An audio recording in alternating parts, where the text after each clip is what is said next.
तर आज Republican party of इंडियातर्फे पत्रकार परिषद घेण्यात आली. सर, तुमचा काय उद्देश आहे आणि हे कशासाठी पत्रकार परिषद?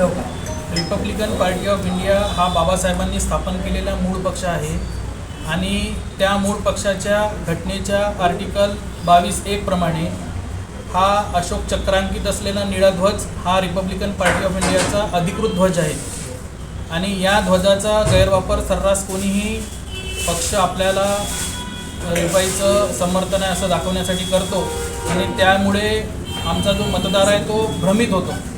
त्याकरिता आम्ही मुख्य निवडणूक आयुक्त जे आहेत आणि आता जे मुख्य निवडणूक अधिकारी आहेत महानगरपालिकेच्या निवडणुकीसंदर्भात त्यांना एक निवेदन दिलं आहे. त्यांना असं सांगितलं आहे की हा आमचा मूळ ध्वज आहे आणि जो कोणी या ध्वजाचा गैरवापर करेल त्याच्यावर आपण आचारसंहितेचं भंग झालं असं नमूद करून त्याच्यावर कठोर कारवाई करावी. सर, रिपब्लिकनमध्ये अनेक संघटना आहेत, अनेक पक्ष आहेत, ते पण निळ्या ध्वजाचा वापर करतात. तुम्ही काय म्हणाल त्याच्या? रिपब्लिकन पक्षामध्ये अनेक संघटना आहेत, अनेक पक्ष आहेत. तुम्ही जे बोलले ते बरोबर आहे, पण त्यांचे संस्थापक त्यांचे अध्यक्ष स्वतः आहेत.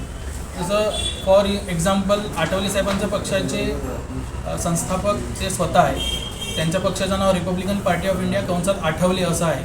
त्यांच्या झेंड्यावर रिपब्लिकन RPIA असा उल्लेख असतो.